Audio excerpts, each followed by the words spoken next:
You may or may not have heard of the story of the antibiotic that, as a result of not being tested properly, killed over 100 children.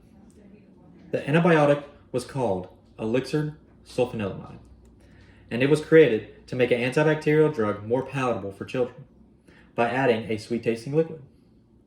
According to Joanne Zerlo, a retired scientist at the Center for Alternatives to Animal Testing, in No Animals Harmed, toward a paradigm shift in toxicity testing, stated that this case is the one that led to the law being created that mandated that cosmetic and medical products be tested before being released.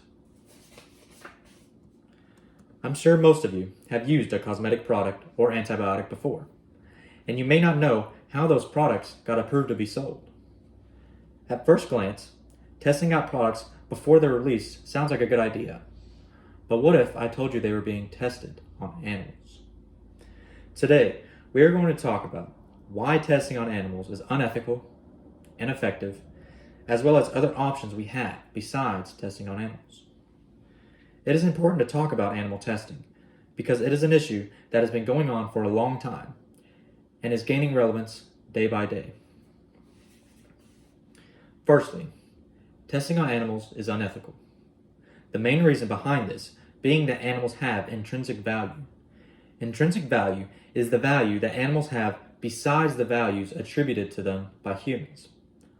For example, humans assign a financial value to animals, which would not be an intrinsic value. But the value that animals bring to their environment, such as maintaining the homeostasis of such environment, is an intrinsic value. An organism that has intrinsic value is in turn capable of having intrinsic rights, which simply means the right to live and exist. To piggyback off that last statement, if animals have intrinsic value and the intrinsic right to exist, then humans don't have the right to take that away from them. When we test on animals, and we breed animals just to be used for testing, we are taking away their intrinsic value and their right to exist. Because an animal that is only brought into this world to be used for testing doesn't ever have their intrinsic value, which means humans forcibly take away that value, which is completely unethical. Not only is animal testing unethical, it is also ineffective. According to Elisa Gallup, a philosophy professor at the University of Cape Town, in Raising the Bar in the Justification of Animal Research, stated that one of the people at the forefront of this argument is Ray Greek, a medical doctor who has published extensively on the topic of animal research, stated that animal models, even non-human primates, are simply not predictive for humans, and experiments on animals have led to many human deaths. That is a prime example of how animal testing is inaccurate and how it can lead to deadly consequences. The main reason for animal testing not being effective is the fact that animals aren't always close enough to humans to be predictive. As mentioned by, once again, Ray Greek in the article by Elisa Gallup, the fact that our closest biological relative, the primates, aren't even good enough to be used to be predictive for humans is blurring proof that animal testing is simply ineffective for predictability. Also, there are other options for testing besides using animals. For example, the idea of toxicity testing on the cellular level.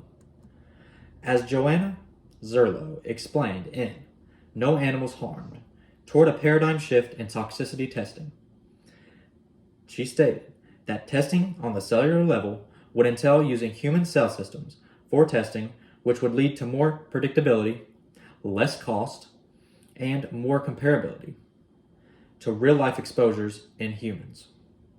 This would lead to less reliability on animals in the future when it comes to testing. This new cellular testing would also be more beneficial for humans because of the lower cost and it being more effective as well. I know it wouldn't be an overnight change, but if we give these other options a chance, it could lead to more benefits for us than we have with animal testing currently.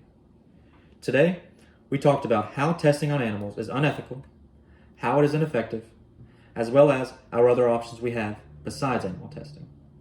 It is important to have this conversation because it is an ongoing issue that has been continuously gaining relevance.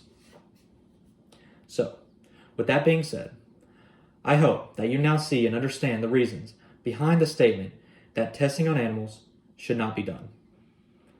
I now encourage all of you to use what you have learned from this speech to be more knowledgeable and aware of the things that are being done to ensure your safety when you buy certain products. Thank you.